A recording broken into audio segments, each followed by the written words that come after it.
विद्यार्थी भाइ बहिनीहरू, सधैँ जस्तो आज मैले कक्षा 9 को प्राकृतिक वनस्पति भन्ने पाठ जुन एकाइ 6 मा छ नि त्यसको अभ्यास लिएर आएको छु। समाजको चित्रण बाई पाण्डे सर। क. भौगोलिक विविधता र वनस्पति बीचको सम्बन्धको विश्लेषण गर्नुहोस्। भौगोलिक विविधता र वनस्पति बीच गहिरो सम्बन्ध छ।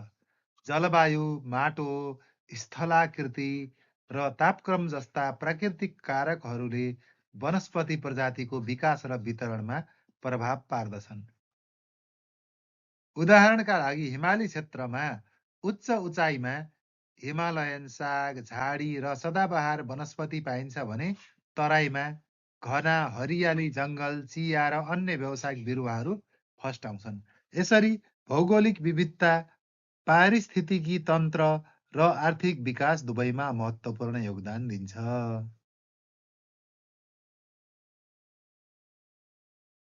वनस्पति आर्थिक विकासका लागि उपयोगी हुन्छन् कसरी? उदाहरणसहित पुष्टि गर्नुहोस्। वनस्पतिहरू आर्थिक विकासमा अत्यन्त महत्त्वपूर्ण भूमिका खेल्दछन्। तिनीहरूले मानिसलाई खाद्य पदार्थ, कच्चा पदार्थ, औषधि र उद्योगका सामग्रीहरू उपलब्ध गराउँछन्। नेपालमा चिया, कफी, कागती तथा अन्य प्रजातिका व्यावसायिक बिरुवाहरूले खेतीको रोजगार सिर्जना गर्दछन् र किसानको आम्दानी बढाउँदछन्। यसले ग्रामीण क्षेत्रको आर्थिक विकासमा सहयोग पुर्याउँदछ र समृद्धि ल्याउँछ।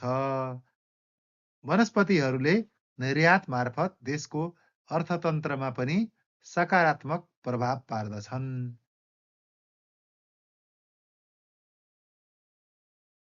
वनस्पति र मानव बीचको सम्बन्ध उल्लेख गर्नुहोस्। वनस्पति र मानव बीचको सम्बन्ध अत्यन्त घनिष्ठ र महत्त्वपूर्ण छ। वनस्पतिले मानवलाई अक्सिजन, खाना, औषधि र इन्धन उपलब्ध गराउँछन्। तिनीहरूले वातावरणीय सन्तुलन, जलवायु नियन्त्रण र माटो संरक्षणमा सहयोग गर्दछन्। मानवको स्वास्थ्य र जीवनयापनमा वनस्पतिको ठूलो भूमिका हुन्छ। मानव संस्कृति, परम्परा र सामाजिक जीवनमा पनि वनस्पतिको स्थान छ। त्यसैले मानवले वनस्पतिको संरक्षण, वृक्षारोपण र दिगो उपयोग गर्नुपर्छ।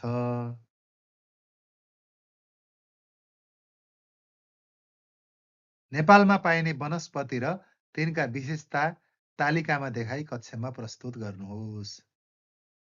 ओके, वनस्पति प्रजाति र तिनका विशेषताहरू है त। 1 नम्बरमा साल, अग्लो र मोटो प्रजाति। यसको काठ बलियो हुन्छ र निर्माण कार्यमा प्रयोग गरिन्छ।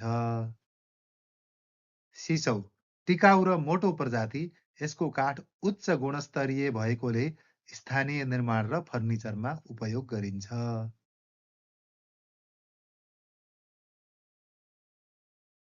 खयर, अग्लो र मोटो प्रजाति। वनमा महत्त्वपूर्ण योगदान पुर्याउने र औषधीय गुण भएको वृक्ष।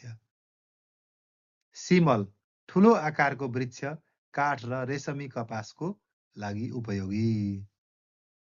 सल्ला, पतझर प्रजाति, उच्च उचाइमा पाइन्छ र सुगन्धित काठका लागि प्रसिद्ध।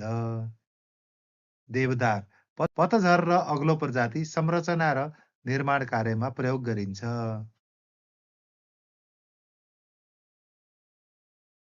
चाँप, पतझर प्रजाति, काठ र औषधीय गुणका लागि उपयोगी।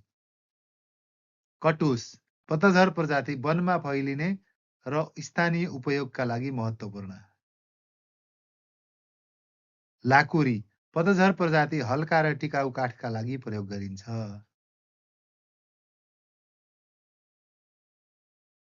ओखर, पतझर र बलियो प्रजाति, निर्माण र फर्निचरमा प्रयोग गरिन्छ। धुपी, समशीतोष्ण क्षेत्रको वृक्ष, सुगन्धित र औषधीय गुण भएको। चिलाउने, समशीतोष्ण वृक्ष, वनको सौन्दर्य बढाउने र स्थानीय उपयोगमा प्रयोग हुने।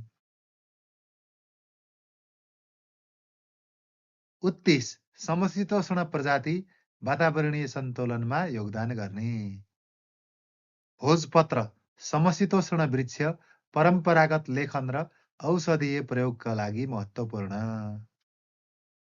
लाली गुराँस समशीतोष्ण क्षेत्रको फूल तथा राष्ट्रिय फूल, वनको सौन्दर्य र पर्यावरणीय महत्त्वका लागि प्रसिद्ध। यदि तपाईँलाई यो भिडियो राम्रो लाग्यो भने कृपया लाइक गर्नुहोस् र मेरो च्यानललाई सब्स्क्राइब गर्नुहोस्। नयाँ भिडियोहरू अपलोड हुँदा जानकारी पाउन नोटिफिकेसन बेल अन गर्न नबिर्सनुहोस्। धन्यवाद।